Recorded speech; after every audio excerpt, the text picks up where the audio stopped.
All right, all right, all right. It's that time. It's that time. It's Monday night. You're now tuned in live. Good to see everybody coming in, getting ready for Valentine's Day. Hopefully, you ain't forget to get your gift. You better be swift and get that gift. But tonight, we got a good treat for you, everybody. We got some good stuff coming up for you in the next couple of weeks as well. Before we get started with the show, go ahead and put your name in and where you're chiming in from, and we'll definitely try to get you a shout out before we get going. We're streaming live on Instagram for a minute because we're going to be going live on the YouTube. So come on over to YouTube. We're streaming live on the YouTube channel at Chris Monroe STL. Give it a like. We're streaming live on the Facebook Woke Real Estate Investors Group. We're streaming live on Periscope, the Chris Monroe Show page on Facebook, and my personal Facebook page. We're multi-streaming in multiple places. If you haven't already, give this video a thumbs up, a like, and a share if you care, and that'll be great of you. A couple of quick announcements before we get started with everything. Coming up on, let's see here, March the 2nd, we'll be on with Mr. Byron Holman, Byron the Investor. The paperwork makes the paperwork. That's going to be Monday, March the 2nd, 7 o'clock Central Time, 8 o'clock Eastern. Make sure you're tuned in for that because we want to pick the brain of people that have been in the game. So I want to bring you some heavy hitters. And you know, tonight we're coming on with Terrill and Alex Spruill coming in, going to show you how they killing the game down in South Atlanta. We got them on standby about to come in. So like I said, put your name in and where you're coming in from, and we'll give you a shout out. It's time, y'all, to get this thing popping.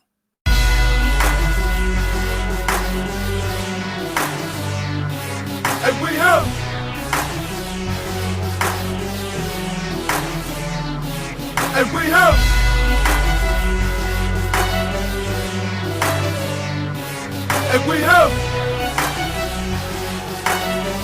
Mr. I Stay Woke, and Mr. I Stay Woke. What's happening? What's happening? What's happening? This is the student master teacher, Mr. I Stay Woke, Chris Monroe, and I'm right back at you with another real estate video. I know a lot of people want to get into the real estate game. It's one thing to get in and be on your own and be out here just trying to figure it out. But it's a powerful thing when you can get your family members, whether it's your spouse, your children, your brother, your cousin, auntie, uncle, other people in your family to keep that money working in your immediate household or even in your extended family. I know that's a powerful thing. Look at that. Somebody always trying to call in and mess up the show. That's good though. That means they called in and try to sell their house. I should have took it live on here, show you how we lock up a deal, but we ain't gonna do that tonight. Nevertheless, let's see who we got up in here before we get this thing popping. What up, though? Chris Jackson, what up, man? Nina, how you doing out in California? And tell me where you're coming in from. I know you from California. Knows how to party. What's up, George? I see you. What's up, Charlotte? All right, and I see you, family. So if you're watching in the Woke Real Estate Investors Group, there's a link in the description that gives permission to this to show your name on there. That's why it shows up as a Facebook user. If you click that link and just give it permission, we'll be able to see who you are. So looking amazing. Thank you. You're looking amazing too, even though I can't see you, but I'll see you before you see me. Missouri, North County. All right, North County representing. Uh-oh. You say, I can't hear you. Let me see something. You can't hear me. Yeah, you can. Can you hear me now? Nelson, what up, Nelson? I see you. What's up? I'm tuned in. Y'all, can you hear me loud and clear? Before we get this thing going, we want to make sure this nice and clear for our guests coming on tonight. Atlanta in the building. All right, Nelson. So we got some representatives coming in out of Atlanta. What's up, Aria Drea over here on Instagram? Like I said, if you're watching on Instagram, hop on over to the YouTube channel at Chris Monroe STL for the full experience so you can see and feel this whole thing and go good. Nina, you say you can hear me? I can hear you too. Thank you for coming in and showing some love. I have volume now in Castle Point. So you telling me that was your phone? All right, enough of that. So without further ado, I want to bring in two brothers coming in out of South Atlanta, crushing the real estate game. Terrill and Alex, what up and welcome to the show. What's up, Chris? How you doing? What's up, Chris? Hey, glad to have you both on. And I know that a lot of people want to get into this real estate game and stuff. And go ahead and give a little bit of background and tell me how both of you ended up getting into this great world of real estate. Well, yeah, I always been real interested in real estate. Like before I even got out of high school, and I was trying to get multiple jobs, trying to figure out how I can get into the real estate business. I was like, it takes money, it takes money, it takes money. And then I started doing my research. I started seeing all these wholesalers, Maxwell, just everybody under the list. And I was like, this don't really take much money at all. It just takes a little gas, takes your car, and takes riding around some neighborhoods. That's true. And that's for true. Me, I got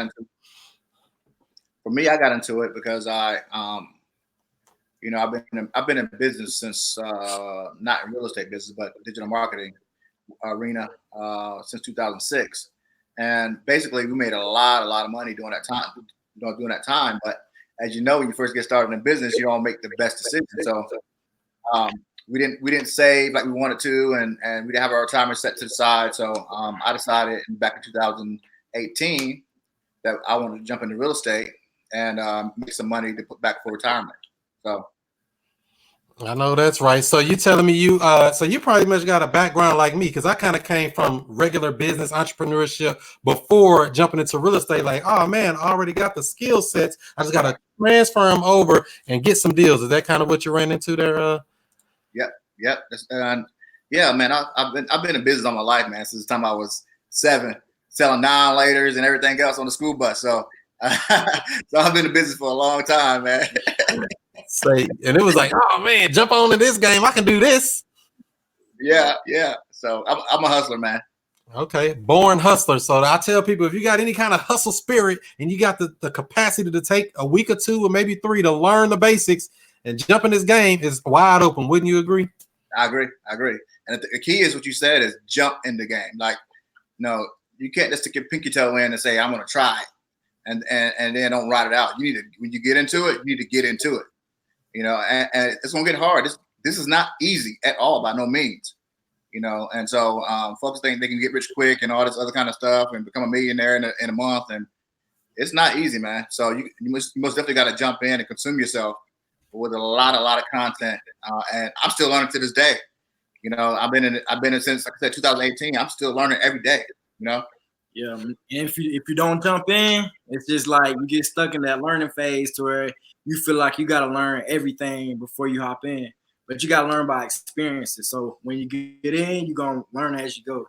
Analysis paralysis. Exactly. You're going to paralyze yourself. Talking about, I need to know one more thing. All I need to know how to get pen to paper and get to the title and get this thing closed up and get my check, man. That's right. All that other stuff just slow you down. People get in the way. But exactly right, man. So which one of you were doing it first? Were you doing it first, Tirrell? Is that right, Tirrell? How you say it? Yeah. Tirrell. So you were doing it first, or how did that come about? So basically, when I got involved with it, I started watching Maxwell videos, and he had all kind of tutorials, free, man. It's free knowledge, man. I mean, I don't see a lot of people come into the business and say, well, how can I find a contract? Man, it's free information on YouTube University. And so when I got into it, it took me a week to make my decision, because within a week, I learned everything that I wanted to know. And, and within 3 weeks, I had my first deal. It wasn't a wholesale deal. It was a regular real estate deal. I had a real estate agent come in and sell it. And she gave me you can't use referral, but it was a consulting fee. So I did a couple of those, and my first 2 deals were real estate type deals.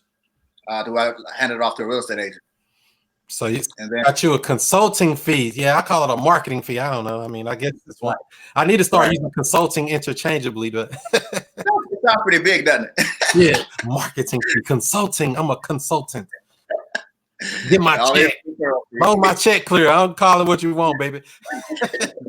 And what about you, Alex? What made you kind of get exposed to it? Did you find out from it from dad, or where'd you kind of? Well, yeah, I knew my pops was doing it, and like I said, I was really already interested in real estate, but I just didn't know how I was gonna jump into it.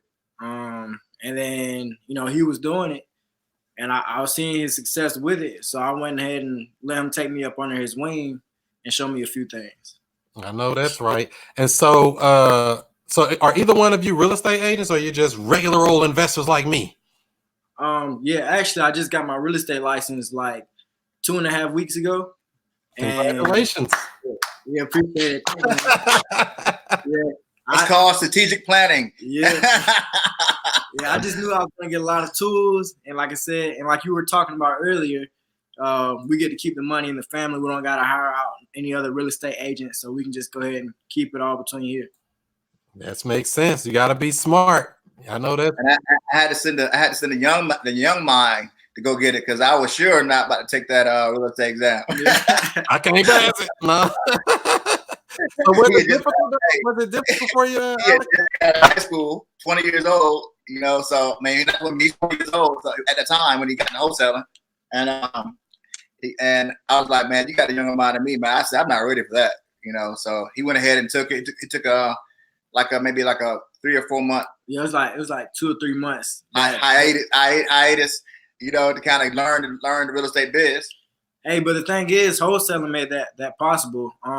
We did a few wholesale deals, and I got to the point where I could actually just sit down and just submerge myself in real estate, as far as in the courses and the like live webinars. Like I was just every day pounding all this knowledge into my head to succeed. So was it difficult for you to get your real estate license? I mean, I wouldn't say it was easy. I mean, like I said, it did take a lot of hours from the time I would wake up to the time I would go to bed. I was having real estate on. And I feel like if I didn't, I probably wouldn't have passed. So it was just every day from the time I woke up, I would turn something on TV that has something to do with real estate. I'll get on my computer. I'll start writing everything down. At the end of the night before I go to bed, I'll go back over it. Next day, repeat. That makes sense. That makes sense. And so, Tirrell, do you feel like you should have started this 10 years ago? Man, shoot, man. Man, I couldn't believe this was even possible. You know, for me, man, when I saw the opportunity, and it's kind of funny because I was on Facebook and a lady on there asked a question. She was like, "Well, I got $2,000, and I need to know what kind of business I can start to make my money back and make money, make a living." And people were talking about MLM and multi-level marketing and wholesaling like products and goods on Shopify, and then I saw a young lady comment, "Why don't you do wholesale real estate?" I've never in my life ever heard of that term, wholesale real estate. Mm-hmm. And I was like, let me do some research on it. And the first thing that popped up was Max. So I got into it, man. And from that point till about 7 days, I jumped into it. Wow. So you wasn't scared at all. So you telling me you didn't have no fear. You just jump in and say, I can do this. I know I can do it. If they doing it, why can't I, right? Right. So here's the key. The key to any business is marketing. Think about this. You know, we brush our hair with a marketed hairbrush. We wear marketed clothes. We wear marketed shoes. The toothpaste we even brush our teeth with, is marketed. And we wouldn't buy it if it wasn't marketed. If no one ever heard of it before, we would never even use it. So the key is exposure, and the only way you can get exposure is through marketing. So I already had the background in it, and so when I jumped into it, it didn't take me long to pass everybody pretty much locally, through SEO. Yeah, and it's consistent exposure. It's not like you send one thing out one week and then you wait. You think something's gonna happen from that one action. No, it's every single day. Every single day. Like every time I see this man, he's sending out more text messages or posting more stuff online. It's a everyday hustle, and that's what a lot of people don't understand. It's every single day. Right. So that's what I did want to ask you. So what are you doing to actually attract that motivated seller? What kind of marketing are you doing? So it's kind of funny. So when I about the 5th day of researching, I say, you know what? I'm gonna go get a website built.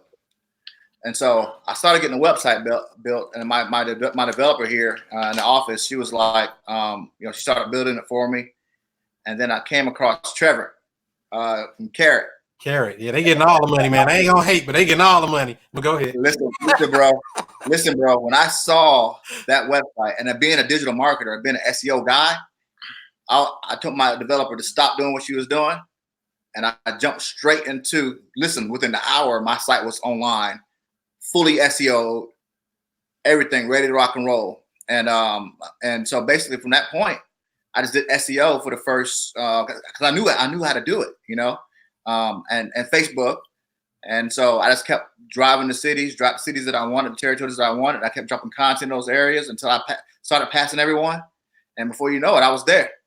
3 weeks later, I got a deal. I know that's right. So for people who may not know, what is SEO?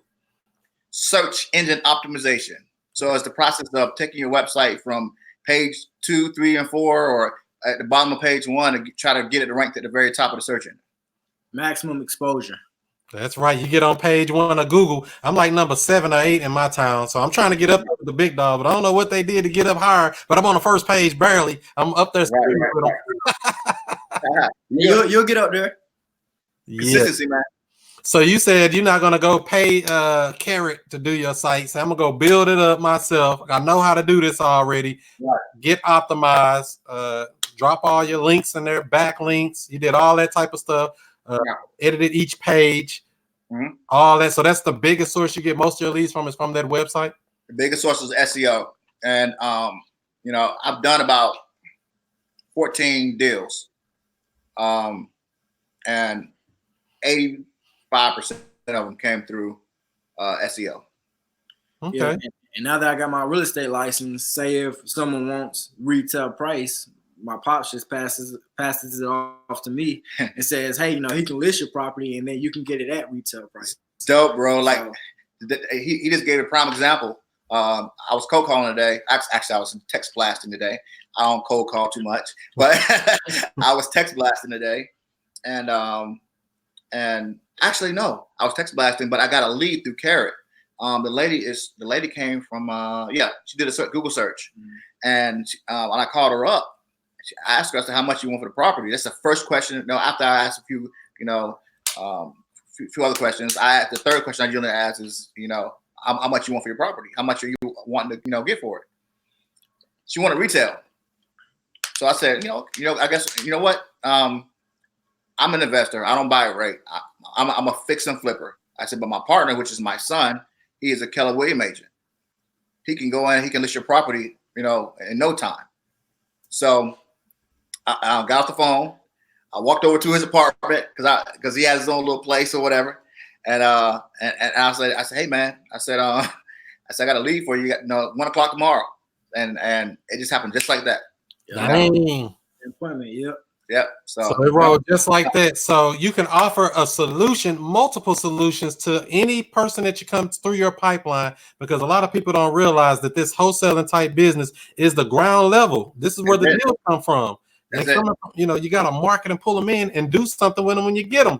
So now that they come in, you can say, here you go, son, or here goes somebody else over here, or here's whatever, and everybody can eat off that same plate.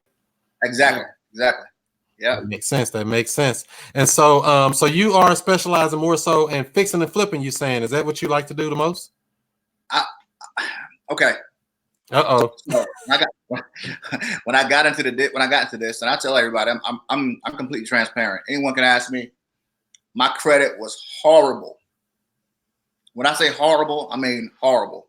And so ultimately when we got into it, I knew I needed to wholesale, and I needed to make the money to be able to pay off some things and so on and so forth. And so at the end of the day, my first 3 deals, I was able to get my credit to where it started coming up again, building it back up again. And then from there, I developed some really, really great relationships with 2 or 3 private lenders. Not hard money lenders, private lenders. If I say I need the money tomorrow, they had the money ready tomorrow. So I don't have to wait that long for it. So, and they trust it. They trust us. Mm-hmm. So at any rate, when I got to the point where I had the money to be able to go do just about anything I wanted to do, I just started flipping, man. And the money was ridiculous, bro. I mean, the flip money is way different than that's the regular wholesale money, bro. So when we did our first flip, it just changed our whole perspective. You know, now don't get me wrong, wholesaling is quick when you get the deals, and you could get in and get out. You know, but that big lick come from that flip. You know. Mm-hmm. So I guess you have contractors and a team in place that can do the work to fix these houses up, and they do it without any problem for you. Yeah, man. Okay, so I'm very strategical, and actually I run off of my plans. My son, we bounce off each other a lot because here's one thing you got to do when you're looking to do your first flip. I did my first flip back in July, right? July. Mm-hmm. We started back in back in July. We did our first flip back in July. I did not want to fail, so the magic number for me, when I had my magic number, just to give you an idea, is $70,000. Mm-hmm. Now we borrowed $70,000 from my private lender, and my son, who had amazing credit, 700 and almost 800 credit score, has some amazing credit cards, and so we're able to get the job done, and you know, get it sold. We literally got the job knocked out in 25 days. So what we did, from the time that we knew that we was going to have the property, we started interviewing contractors. And we started doing the interview process way before because we wanted to start a job on a Monday.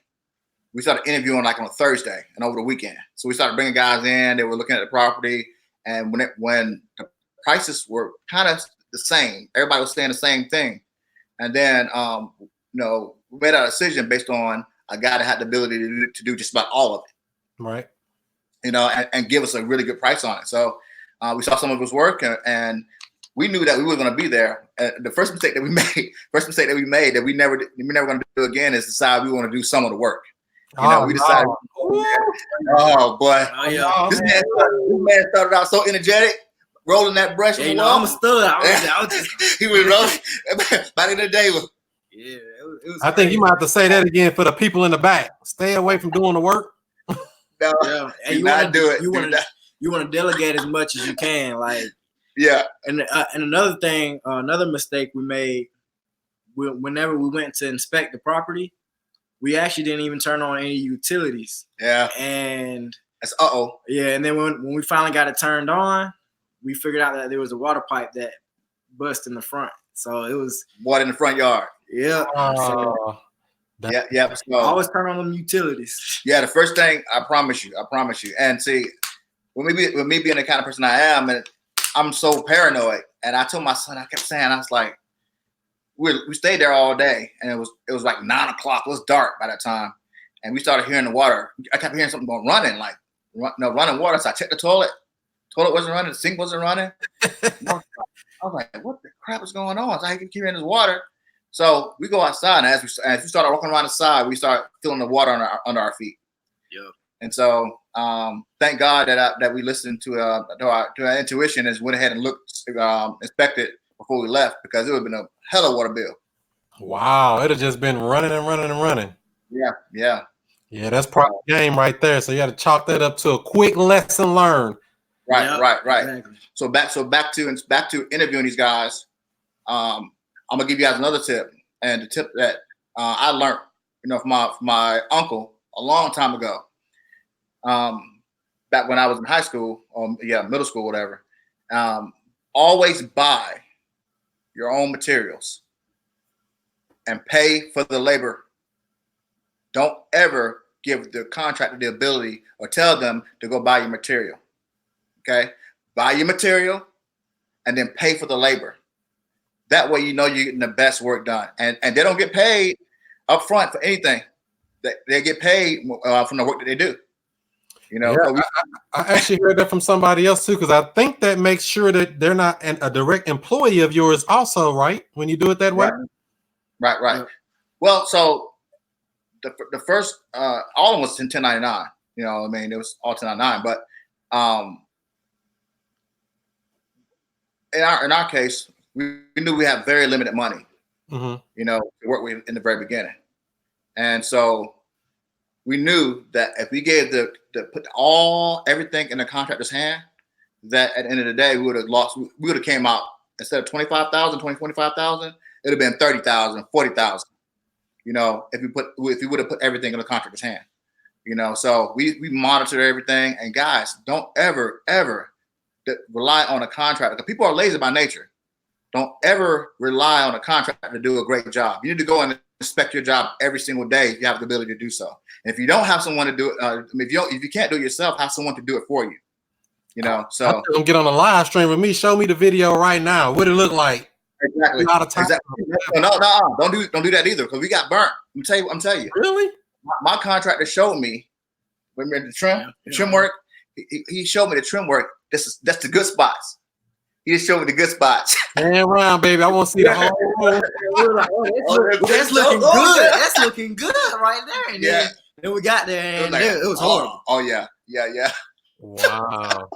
That makes no sense. Don't go by a video stream at all, bro. I know that's right. You know, because they say I'm gonna take pictures. You know, I know they can say, yeah, we can do pictures, but I'm saying put me on live right now. Hey, turn to the left, go up, go right. You know, I give direct. If I would do it, you know, I don't really do it that way either. I'd rather, you know, see it if I'm gonna do something, but I do very light work. So I try not to do no work. I'm like you, no work. I'm hands off. Just get my check. So let me. So that makes sense. Chris Birch just jumped in. And also, everybody that's watching, make sure you give this video a thumbs up if you're getting any type of value. If you have any questions, drop them down here in the comments. We'll see if we can get them answered before we get up out of here. Chris Birch off of YouTube says, I am late jumping on. What market are you in? We are in South Atlanta. Don't get me wrong. We market it all over. Anywhere in Georgia we market. We just now implemented that. But before, we stayed in the Southern Crescent. And above, we stayed around 285, not west side, but from north around to the south. So the whole east side, Stone Mountain, Lithonia, Conyers, all the area, McDonough, all the way down to Griffin, Georgia. That's what we did. So would you go outside of your market ever, or you just like that area because you know that area? Well, I was always taught. I was taught by a very successful business guy that you need to kill your area first. Once you kill your area first, once everybody know who you are and you're making money, if anything goes wrong on the outside market and any other market, you still got home. Home base, baby. You got home. So you still gonna eat. You know, so I was always taught to kill your territory first, locally, let everybody know your name, talk to people on the social media pages locally, you know, put your marketing out there in front of them. You know, if they have questions for you, answer those questions. Good, bad, or indifferent. You know, you got to make sure that you communicate with your immediate local people in your city.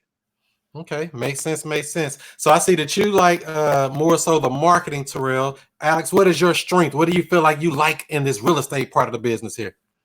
Well, I mean, honestly, what is there not to like about it? I mean, it's just, I know real estate is the cornerstone to everything else you want to do. So, I mean, I just got hard work, dedication, just learning my craft to the best of my ability, and just putting in that work that I need to do. Like he drives the dollars, man. Like him and his fiance, they go out and they drive, you know, and you know, put out signs. Oh yeah, put out signs, bandit signs, and you know, and basically, you know, that's where when he came on at the beginning of 2019, he got the first deal. He actually closed that first deal through Drive for Dollars. Yeah. Hey, I actually found it probably, I only drove for dollars for about a good 2 or 3 days actually. And then that deal right there, we made almost 40,000 just from that one deal. That was about 43,000, but around 43,000.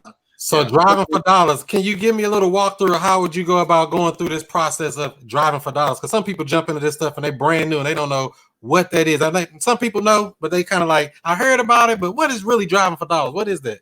All right, so driving for dollars, I mean, it's just as simple as you gotta make sure your gas tank is full. You hop in the driver's seat. You find somewhere where you want to scan, and you go and you try to find vacant properties. I mean, grown up grass, houses that have tarp on the roof, any houses that you can see through, and you're just trying to find these vacant properties. You write them down or however you get them, and you bring it back to the office or wherever you're doing it out of. And you just research it. You got to find the contacts. You got to find like give trace, who owns it, and then you got to hit them up. And you gotta say, hey, you know, I see this house. You know, are you planning on selling it? And go from there. It makes sense. That makes sense. I've gotten several deals from driving for dollars myself. I'm like, man, that something don't look right about this house. It just don't right. Everybody else's house look okay. Your house look funky. You got trees growing up, yeah. What's so dope about what's so dope about him? The first deal that he actually drove for dollars for. That was our first flip. But what's so dope about it is that he drove for dollars, and the house that he initially wanted to get under contract, they had another house that he inherited. So that's the house that we closed on. We didn't close on the house that he was trying to go for. Exactly. So that happens, yeah. I mean, it's crazy. So once we got that deal there, that deal was in the works, and another deal came through. Another big deal came through. You know, and that deal came through prospecting contractors. You know, we prospected a contractor and say, hey, you know, he was actually our landscaper.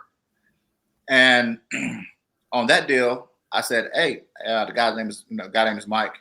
And I said, hey, Mike, I said, you know, you're doing such a great job on our yard. You know, I tell you, how many times do you run into people's houses that they're trying to sell or trying to get rid of them or trying to prepare them to sell? You know, how often do you run into that kind of stuff? He said, all the time, bro, all the time. So I was like, listen, I'm gonna put some paper in your hand.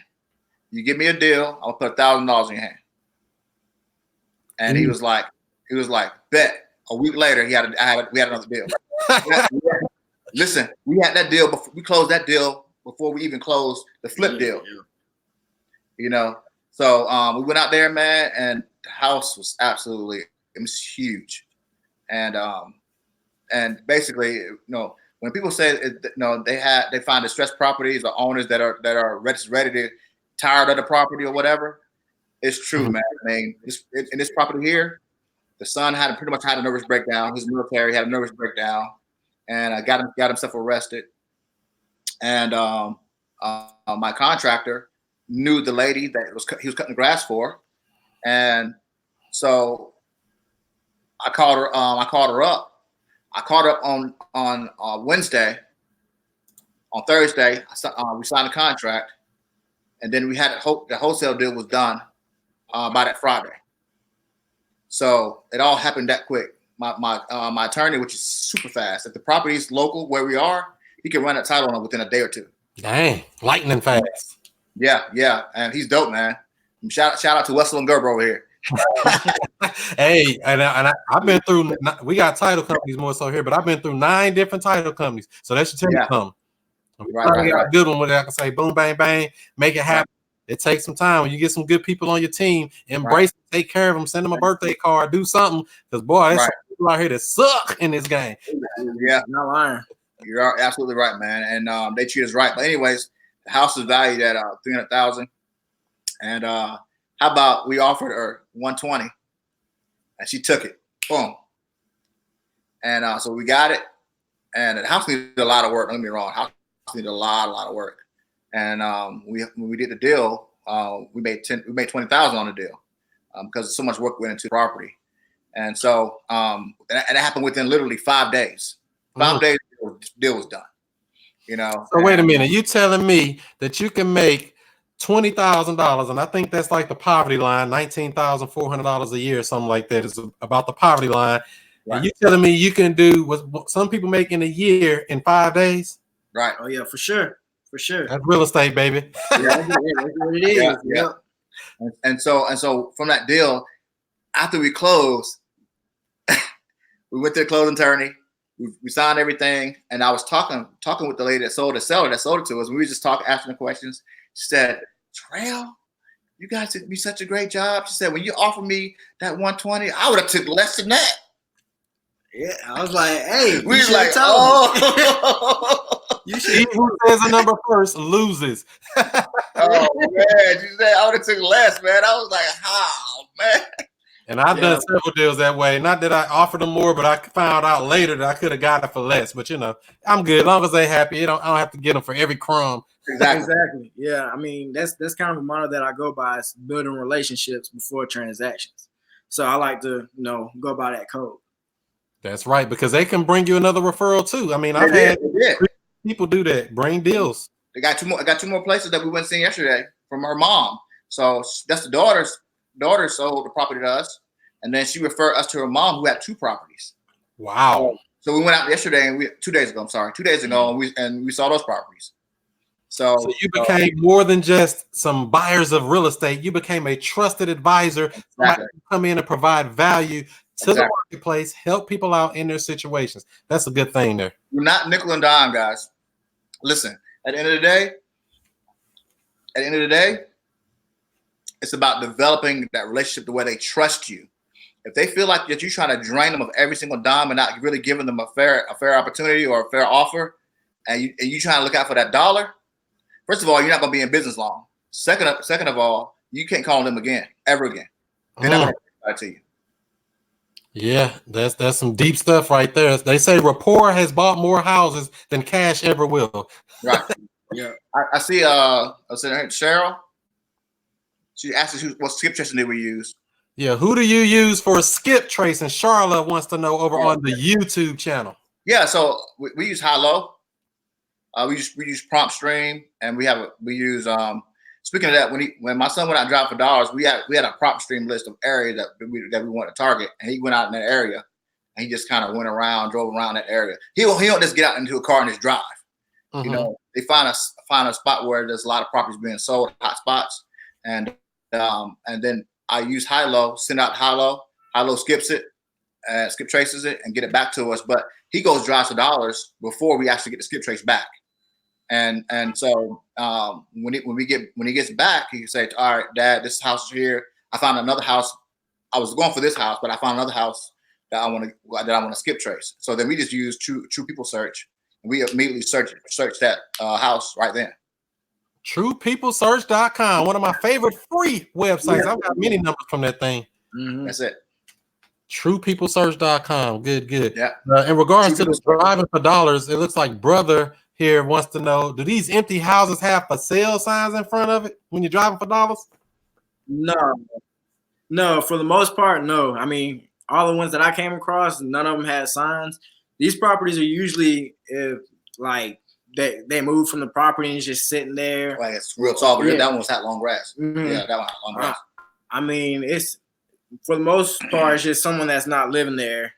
And if someone is living there, then you can still try to give them an offer because for some reason they can't take care of the property. That's right. So I mean, that would be nice if they had a for sale by owner sign of it. Like some of the best houses I found were for sale by owner. Right? Yeah. Like, what is that? For sale by owner? What's that number? Call them right now.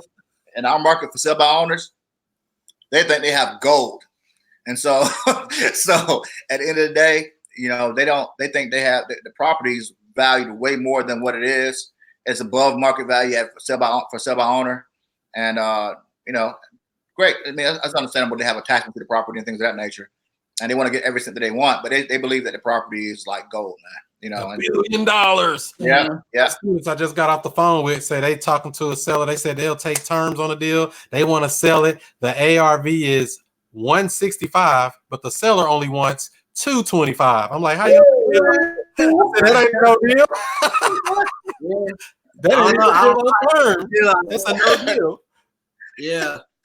Yeah, you can. Where you make money at? Just tell me. I mean, ask the question. Make sure I'm not missing something. Where you gonna make some money at? That's it. I can't even live that. Yeah. So there you go. Let's see here. George wants to know. Let's see here. George over on YouTube says, "Do you guys pull lists?" Yeah, you said prop stream. What kind of list do you pull when you pull lists? Man, it took us a while to narrow it down. I mean, when we first got started, we were pulling lists of like 2,000, and I just kept digging and kept stacking and kept digging and kept stacking till I got it around about. We pull a list about 200 or 300, and we just narrowed it down so much, man. And basically, when we stack. We do like 3 beds, 2 baths, automatically 3 bed, 2 bath. Either been in the house for 10 years or either 40% in equity. We do if they were on real estate, if they failed on real estate and didn't sell, we jump on them. So those are the basic stuff. You know, So failed MLS listings. MLS listings. Okay. And so for people that's watching too, if you want a free trial to PropStream, check it out right there, wokesource.com. Get you a 7-day free trial. Get it. It's great software. Yeah. Yeah, I said, man, I should have had this like the day I started. I mean, you know how many people I offered too much for because I didn't know what they owed on it and all this type of stuff. But you make those mistakes when you're going through. But when you see that, oh man, I got more money. You know, so basically, when I first got started, and you know, when you say when I got started, I'm going back to when I got started. The one thing that I saw in this business is that a lot of people were jumping into the business. Did something happen to the chat over here? No, you're good. Okay. I noticed that when I jumped into the business, everybody was saying, I'm going to start this business with no money and this and that. That was not my story. That was not my story. My story was I spent $10K out the door. You know why? First of all, and you know, in the South, you know, you have a darker color skin. It's a little difficult to get into certain places. So wait a minute, you telling me you ain't got the complexion for the connection? Right. And so I always tell people whether they're black or white, I keep it real with anyone. I say, listen, we do have to work a little bit harder and we have to look a little bit better. And we have to move a little bit faster than everyone else in order to get the deals. And so meaning that when I came out the box, I wanted to make sure that I had logo shirts, business cards, website up, you know, tracking numbers. I want to have all that stuff available, and really ready to go. My name marketed out there through Facebook, social media, so people can really see the things that I was doing.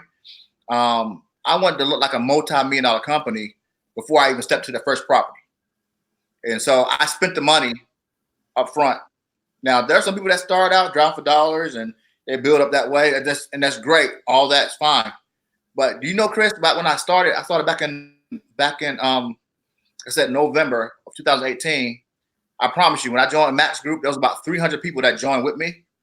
How about there's like 95%, maybe 98% no longer doing it. Gone. They fell to the wayside. Exactly. So my thing is, I seen guys going on there and say, I haven't closed a deal in 9 months. I haven't deal in a year. I haven't deal. And the fact of the matter is, when you get into this business, you got to have a marketing niche immediately. Whether if you're gonna commit to drive for dollars, 8 hours a day. You know, if you're gonna do flyers or handwrite letters, do that 8 hours a day. You know, I remember Kong said he used to every night before he went to bed, he worked a job and he would do 4 hours of writing letters every night before he went to bed. You know, I believe it's consistency, but at the same time, you got to come into this business with some kind of at least one marketing source that can generate a lead. I agree with that 100% because I was the same way. I spent about $1,000 before I got my first deal, setting up my website, setting up all the stuff, you know, marketing, you know, bandit signs, all the stuff. I mean, I spent the money. I had a VA before I even had a deal because I already know I wasn't going to cold call. I already came in the game with the business mindset. I'm going to invest this money. I'm going to put it in there. I know I ain't going to cold call, so I'm going to act like I am. Get somebody else on this phone, teach them how to do it. Let them run and do the grunt work. I close the deals. You just do the front work to take all the getting yelled at, cussed out, and all that other stuff. I don't get none of that. I just get the people who want to sell. I let them deal with that. And I close the deals up. I mean, that just makes sense to me. Yeah. So, I mean, at the end of the day, I feel like I couldn't come into this business, especially not here in the South, half-stepping. Coming in with normal clothes, no business card, shake their hand. Can I look at your property, ma'am? You know, I want to give them a card. Here's my card first. If I don't have my card in my hand, I go back to my car, pull up my card, and give that to them before I even shake their hand. You know, so exactly, and right there with it, package deal, boom, let you know I'm serious. That's it. And I said, sir, why you looking at my card? Do you mind if I walk through the house? Why you take a look at my card or whatever? And they say, sure. I know there ain't much information on the card, but it's a segue into it. Can I walk through? Exactly. You know, Makes sense. You gotta make it happen some kind of way. And the way I kind of got around a lot of that was virtual. Like you just mentioned Kong. I do probably majority of my deals virtual. I just locked up a deal today. I never been to that house. I never met the seller. I never did nothing. I just, we already got under contract. I'm going to see it tomorrow, get my pictures and information, everything. But he already under contract. I don't be waiting around. I lock him up today. What am I waiting on? Because time kills all deals. Right. So I'll get there one day. One day I'll grow up, be like you one day. You can do it, man. You can do it. Believe me.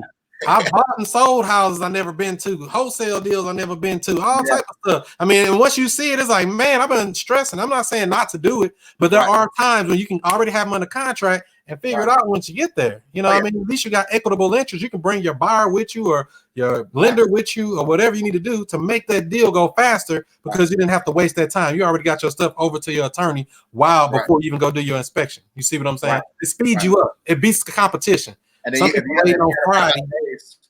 the right amount of days to do due diligence on there, you can stretch the time out a little bit. Exactly. Because people waiting a Friday for an appointment, I already got them locked up. While you waiting on Friday, I got them locked up Monday. That's it. We ready to close while you trying to go see it. Yeah. Get them quick. That's right. Speed. So that makes sense. Let me see. I think we got a couple other questions in here. Okay, go ahead. Tyrone over on Facebook says, so in your opinion, driving for dollars is the best way to go when first starting in wholesaling. What do you think about that, Alex? All right, so I would say it's the least expensive way to get started. If you don't have a lot of money to go ahead and put into marketing. I mean, my dad, he had all the bucks then, so the only way I could help out is by going out and driving for dollars. I mean, I had enough money to put gas in my tank, so I could do that. So, I mean, like I said, it's the cheapest way to get in, and it is efficient. So, I mean. But the key number, when you drive for dollars, guys, don't just drive for dollars. Pull that list first. Wherever you're pulling the list from, it's going to give you a zip code where you'll see those red dots, 20 red dots in one area. You know something going on there. Drive for dollars in that area. And then that'll alleviate a lot of your wasted time. Exactly. You want to drive in the hottest zip codes in your market. Everybody that's trying to get in this business needs to take the time to say, what are the hot zip codes in my area where a lot of cash deals are being done, cash buyers, flips being done, all this stuff being done. I want to be in where the action is, not all the way out in the middle of no man's land. Wouldn't you agree? Exactly. And you want to go to like the nicer neighborhoods. You want to try to stick there and try to find those houses that kind of, pop out. Yeah. You don't want to go to the roughest area of the neighborhood because then you're not gonna be able to tell. All of them gonna look bad. So, I mean, they all bad. Yeah, they all look bad. But here's another thing too. In our case, we only have 2 zip codes, and so that's why Prompt Stream came in. Prompt Stream gave us an idea, narrowed it down to the streets for us. So it gave us the ability not to just the zip code, but the streets of where we need to drive at, or where he needed to drive at. And so he did it, man. And without first day, it was first day or second day? Like 2 or 3 days. 2 or 3 days. 2 or 3 days in, he had his first call. I called him up. He said, "Hey, I got to leave." I called him up, and we was persistent with him for about a week, and then we got that first flip deal off that drive for dollars. Makes sense. And so I actually use a deal machine. Have you heard of it? Mm-hmm. Deal machine. I tried it. So I actually use them, but I don't use it the same way most people do. I mean, you can get them and then, take a picture of the house and send them the postcard and all of that.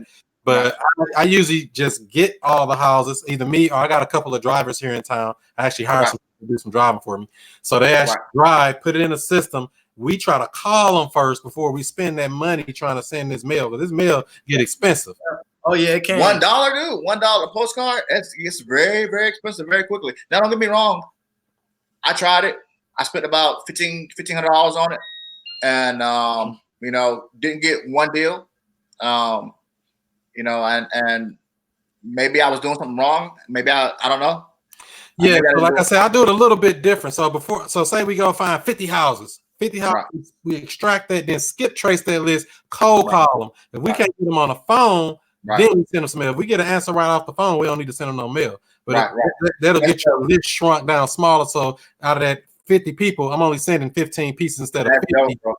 That's smarter versus, just sending them mail. Mail is the worst marketing anyway. You only get a 1% return on mail. Although I've gotten about 4 or 5 deals from sending these postcards from Deal Machine. And if anybody hasn't tried it out yet, put in a promo code WOKE, WOKE, on Deal Machine for a free trial and free deal credits. You'll see that, you can try it out, see if it works for you. If it don't work, don't use it. But don't just be sending a bunch of mail just to be sending it. You'll lose a lot of money.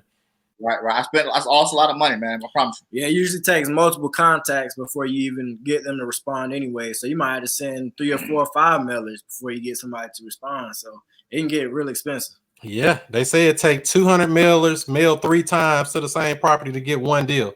That's $6. That's $600. That's $600 with Deal Machine, and not even a monthly subscription. So really $650 plus if you was crazy enough to go use a skip tracing, but that's another story. Yeah, man. Oh my gosh. But yeah, it works. It's just you have to be smart about working it, just like everything else. It's a way to make it work, just like SEO, just like pay-per-click, just like bandit signs. There's a right way to do the stuff and a wrong way. So I try to get in contact and network with people in other markets and people that are doing better than me or bigger than me. Hey, how do you make this work? I'm doing something wrong. I'm not understanding it. That's why I try to bring on people like you all to tell you what's working in your market. What can you do to try to, work some out of these kinks out to make it work for you? SEO is the slowest way to go on about it, but I can generally do 1 deal a month.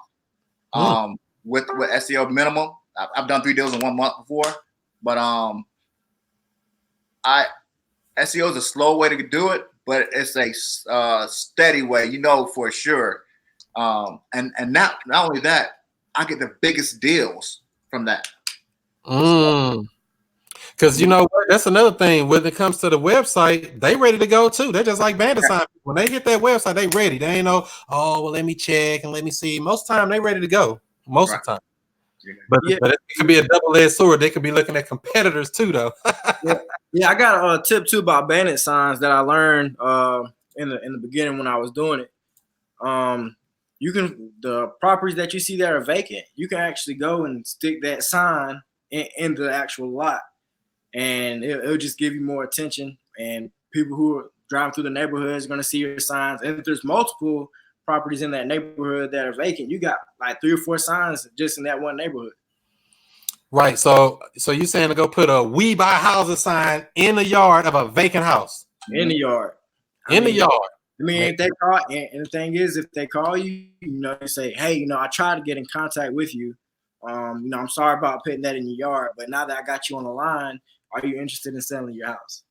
That's right. And you never know. Some people gonna be mad no matter what. That's the thing too. Some people feel like, I don't want nobody to be mad. It's part of the game, man. Get over it. You go ahead and develop your cuss out scan, because you're gonna get cussed out a few times. At least a few times. So my thing is too, I tell people all the time, like back to like the mailers and marketing. Like I said, everybody gotta have that one source that they rely on. Like look at the Polites. The Polites killed it. They got a Deal Machine and they destroyed it. They flipped it on its head and reverse engineered the marketing on there to where now it works great for them, way better than anybody else. And so I feel like I'm very good at SEO. There's nobody's gonna outbeat me in SEO. Right now I'm targeting the Atlanta market. I'm already on the first page, on the bottom of the first page. I will be at the top of that first page within a couple of months. It's a slow game. Like me, I'm number 8, I think, and you like number 9 in your town. I'm number 9 in Atlanta. I started talking in Atlanta 3 weeks ago. I'm number 1 in every other market. Oh wow! So all those small cities around, like McDonough, Summer House Fast, I'm number 1. And so like 20 other different cities, and so like specifically to that town. Yeah. I zoom in. I don't do zip codes, bro. Like a lot of people want to focus on the zip codes. I want the whole city, because in that one city you got 9 zip codes. There you go. And they're not going to search on Google for a zip code. They're going to search for Summer House Fast, Atlanta, Summer House Fast, County, Gwinnett, So. Okay, yeah. That makes sense. And so, what do you guys got planned for going forward into 2020? What kind of goals you guys set? You gonna do some more fixing and flipping? You gonna do some more wholesaling? What you got planned coming up here for this year? That's a good question, man. So, my young man right here, Mr. Keller Williams himself, and Alex got his he got his real estate license, man, and everything everything was strategic, man. We knew that one of us had to have our real estate license. I knew I wasn't getting it, so he had to get it. So he took the time and he went and got it, and so now we have another extra strategy, another way to it worked today. Like I said, the first time trying it today, and it worked out. So we're gonna expireds. People's that get ready to expire. Pocket listings, all that kind of stuff. We're gonna try to go after really, really aggressively, and then I'm looking to really add another source of marketing. Like we added some billboards. We did get a billboard deal. Like we had the billboard up for like 2 weeks, and we got a billboard deal on it. That was my first whole property, my first rental.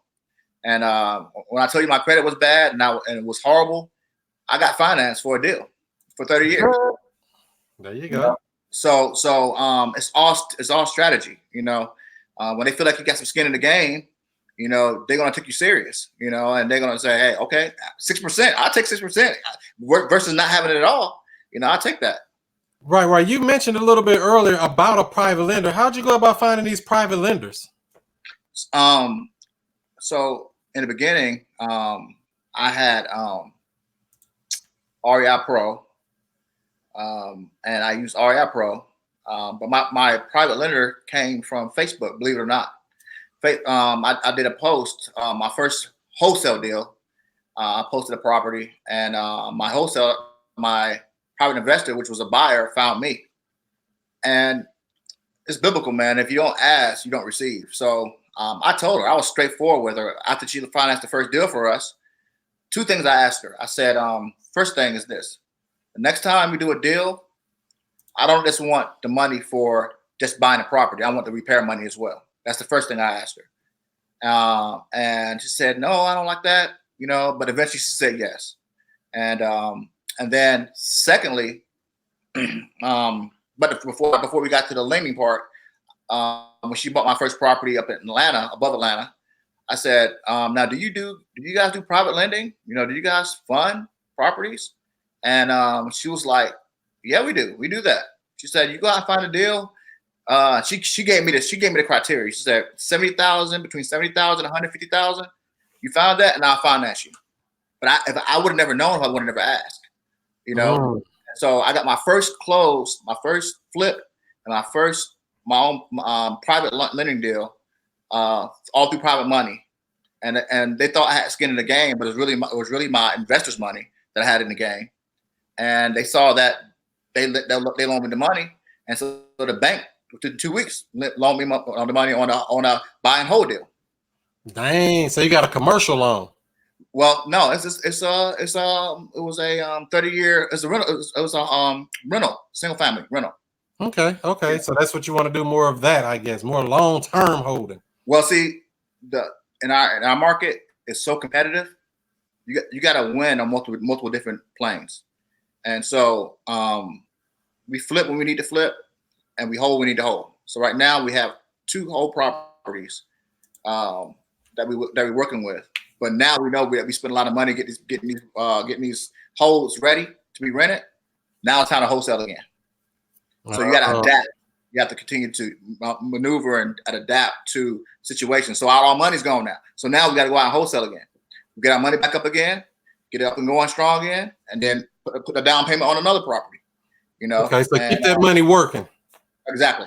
Yep. And as far as what I'm trying to do for 2020, I'm just trying to build that pipeline. I actually started getting people's emails, so I can start sending them weekly emails that I'll be sitting down 30 minutes in the beginning of the week and sending them out on Wednesday, personalized emails to, build that relationship. And I'm going to be sending this email every single week and for the rest of my life. So, wow. I mean, these people are going to know me. These people are going to know my father. And it's just going to build that pipeline. So anytime they are ready to make a move, they already know who to call. So you're going to be one call away. One call away. Yes, sir. That's right. That makes sense. You got to be out here because they don't know who you are. You can't do nothing. It's just a done. And I'm gonna tell you this deal here. And the last deal that we got on a SEO deal, absolutely amazing. Actually, the house that we're living in right now came from a SEO lead. And when I tell you guys, help people that go through situations and traumas. You need to help them. Don't try to take advantage of them. Now, in this case, the house that I'm living in now, I've been living here for 2 weeks now. Basically, the gentleman that lived here, his wife passed away, and he was living in this house for 4 years. And she was the breadwinner. You know, she was an attorney, and she made all the money on the in the household, and he just couldn't keep the house up anymore. You know, and a lead came through Carrot. It came through a Google search, and I thought it was a joke at first. Honestly, I thought it was a joke. And when it came in, it said, "I have a house. I need to move fast. I need to move in 30 days. Got to go. Got to leave in 30 days." The house was like $400,000 house. Mm-hmm. And I was like, "This is a joke." I was like, "What the?" You know. So I showed my wife the house, and my wife was like, "My wife never goes with me on any appointments ever. She said, You interested now? she said, Tirrell, I'm going with you on this appointment. So we came to the house and we pulled up. My wife was like, "Oh man." So we knocked on the door and the guy let us in. And as we were walking through the house, I feel a tug on my sleeve. It was like tugging on my sleeve. She said, "I gotta have this house," you know. And keep in mind, this is an SEO lead. He was ready to go. He was already ready to go. So as I'm leaving, he said, "Tirrell," he said, I need for you to get an offer. He's waiting for me to give him an offer on the spot, you know, waiting for the offer. And I milked it. So what I did is in the property, my buy and hold property that I was still working on, I hadn't got financed yet. I went over there, worked on that a little bit, and I got a call. Well, before I got the call, my wife was like, "Tirrell, how much are you going to offer him, you know, on that property?" I was like, I ain't offering a dime over 250. I'm not offering a dime over 250. I ain't doing it. And my wife was like, "Well, you sure you don't offer more?" And I was like, "I'm not giving more than 250, you know." Ooh. So I walk in the house and I get a call from the owner. He said, "Tirrell, I'm not gonna pull your leg. I'm not gonna beat around the bush." He said, "I want it. So if you can tell me that you can do it for me in 30 days, I'll let you have the house for 250. Now, I didn't give him the numbers. I didn't give him any numbers. He said 250. I walked to the car to my wife. I said, "Mike just told me that he's going to give me the house for 250. How about we got into the car?" Got the contract signed for 250. I sat in the car and we was like, nothing but God. Because only God knew. Found you a house. Found us a house. So we moved in 2 weeks ago, and SEO, man. Why was this guy selling anyway? What was his big motivation of 30 days? I got to be out of here in 30 days. What was that about? He couldn't afford it. He couldn't afford the mortgage. I'm thinking that he was about to get behind because he couldn't afford the mortgage. So did you all take over the payments on his house, or how did you do that? No. So when I tell you I'm a very strategical person, every deal that I do, I always want to show that I have skin in the game. So my private lender, they loaned me the money. They loaned me the money on the deal. We came in, and now we got to finance it into another 30-year loan. Oh, you know? Yeah. So all that, everything's all good. This is just a matter of just refinancing it in a longer term deal. You know, so this is amazing, man. I mean, this business is absolutely amazing. Once you develop a relationship with people and they trust you, and they see that you have integrity, you're not trying to get over on them, you're not trying to send them bad deals. I send them good deals, you know, and they believe in what I do, you know, and they see I'm a very family oriented individual. I'm a very honest individual, and I'm very transparent. You know, if I don't have the money or if my credit bad, you're gonna know right up front. I'm gonna let you know. I ain't gonna flaunt. I ain't gonna fake. I ain't gonna do any of that kind of stuff. You know, and so let's be transparent as possible and ask if you got a lender, if you got a buyer that's lending, giving you money for a house that you guys are wholesaling on. Ask them if they will do private lending for you. Yeah, I mean your network is your net worth, right? Exactly. That's right. Okay. So that makes sense. All right. So we've been on here about an hour here. We're gonna get ready to close it out here shortly. Give me some good nuggets that people can go or take away home with them so they can actually be successful in this business, to overcome some of the obstacles that you may have come across while you were working in it, so they can move forward and be great like you guys. You got anything for Yeah, I mean, all I can say really, my biggest golden nugget is just consistency.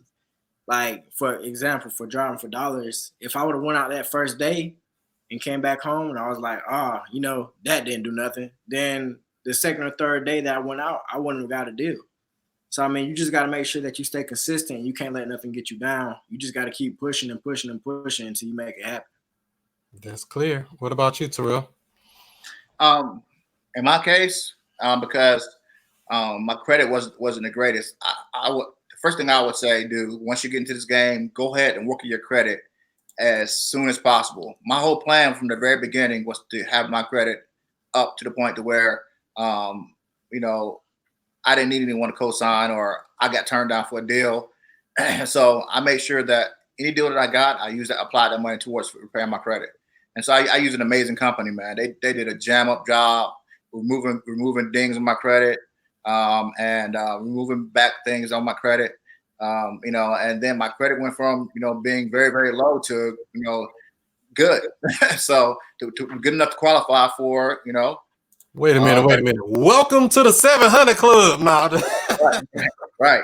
So not quite there yet, but I'm just saying that. I'm just almost there. But the thing is that people don't understand. You can get a FHA loan with a 620, 600. And so work on that credit, and then once your credit is good, you can take the money from wholesale deals and apply the money to down payments on properties, and use your credit to finance a deal. Makes sense. You got to use all the tools in the toolbox. So how do people connect with you if they want to reach out to you after this, when they watch it on the replay? Because, some people may be asleep, missing out on all this good content. How do they reach out to you on social media? Well, I use Instagram, Cash Out House on Instagram, and then Cash Out House on Facebook, cashouthouse.com or whatever. Or you can go straight to my website. You can find my information there. And also you can find Sell My Homes Fast Atlanta on YouTube. All right, and for me, you can find me on Facebook, Alex Spruill, and also that's the same for my Instagram. And I also have a website, alexhomelistings.com. You can reach me through any one of those platforms. That's right. You got to be able to be reached out here, because this technology going so fast, can't keep up. It looked like we had a couple other questions come in here. Nina says, do you do any sub-2 deals? Good question. All right, so here we go. So my first buy and hold deal, initially I wanted to be a seller finance, but I knew that I was going to need to have a lease agreement with them, or a rental agreement with that house, in order to be able to qualify for my 30-year loan. So I went ahead and put her into a rental, but her income tax money is coming up. So she said, I'm gonna give you the down payment for a seller finance. It's not gonna be a subject to. It's gonna be a simple seller finance. I'm the bank. I'm financing for 30 years. Her credit's not that great, and she can finance out of it anytime after 2 years. So it's not a subject to, but it is a seller finance deal. Seller financing, creative real estate. That's what I was thinking when you was talking about that deal, the house you're living in. When I first heard what you said, that sounded like I'm taking over some payments, baby. I ain't got to go apply for no loan or none of that. Right. I'm taking over it, right? As long as it ain't nothing crazy. They ain't got no adjustable rates and no crazy stuff going on. Right. Take over that payment right now and buy that house. But see, the thing is that he needed the money to move, and at the end of the day, he needed all the money. He didn't pay the loan off. He had a $109,000 loan that he was trying to pay off and get rid of, which I could have paid that on the monthly, but he wanted to eliminate it, and he wanted the money to be able to start fresh and start over. And I saw that. I didn't want to take advantage of that, for him to start over again. So I said we'll do it. We'll take care of it, and I didn't mind taking it over. I know we could finance it just fine. There you go. You do what you got to do to make the deal work. Makes sense. Makes sense. All right. Anything else you either one of you want to add before we get up out of here and do some more woke stuff? I mean, just anybody who's getting in the game, man, just keep your head up. Don't let anything bring you down. You gonna have your mama, your daddy, your cousin, your uncle, your dog gonna tell you can't do it. It can't happen. You know, it's impossible. You can't do it. You can't do it. You can't do it. Prove them wrong. Yeah, you got you, me, my pops. When you got everybody on here, you know, that's doing it, so y'all can do it too. That's right. That's right. So don't let no excuse stop you. No excuse. Yep. Whether you don't have the cash, whether you don't have the credit, and you know, whatever. You got to make this stuff happen one way or another. No excuse game. We're gonna figure it out and solve the problem. And that's just how we're gonna do it. All right. That's I appreciate you two coming on and everything. All right. Yes, Chris, sir. man. Appreciate it, Chris. Thank you for inviting us. Bye, everybody. Cool. So that's how we do it, y'all. The father and son team killing it down in South Atlanta. Thank you all for joining in. If this video provided you any type of value or you learned anything, even by accident, don't forget to give this video a thumbs up. Even if you're watching on a replay, leave a smart comment down there and say, you know what, I don't agree with that. You wrong, man. Tell me I'm wrong. Tell him he wrong. Tell me we right. Tell us something. Just let me know you came in. That's just all I want to know. Come on in and do that just like that. Don't forget we'll be on next Monday night, 7 o'clock Central Time as well. Thank you as well. I'm living a blessed life. I'm living a blessed life. She living a blessed life. Oh, that ain't even how the song go. So that's how we're going to do it, y'all. So like I said, if you're looking for contracts, cool gear, or coaching for any type of this real estate stuff, wokerealestate.com. That's the place you want to go. wokerealestate.com. That's the place you want to go to get anything like that. Also, if you need the free joint venture agreement where you can work with other wholesalers, work with other real estate investors, work with real estate agents to do multiple parties on one deal. Get that free JV agreement by texting the keyword JV to 31996. It's scrolling across your screen right now. Text JV to 31996. You'll also get the notifications for when we go live as well. So with all that being said, let me see any more questions, comments, concerns before we roll. Good stuff. Good to see you too. Star Moss out of North Kakalaki. Good to see you. And thank you, Nina. Thank you. Awesome. So like I said, if you're watching on YouTube, don't forget to bang that bell as well so you'll be notified when we go live. All right. So see you next week. Like I said, we'll be on with let's see here. Not next week, but in a couple of weeks, we'll be on Monday, March 2nd at 7 o'clock with Byron the Investor.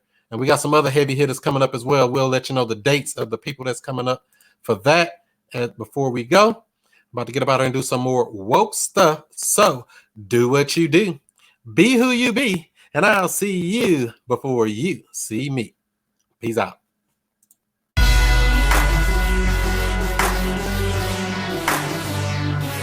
And we here.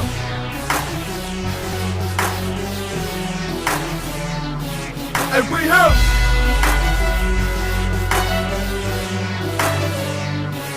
And we have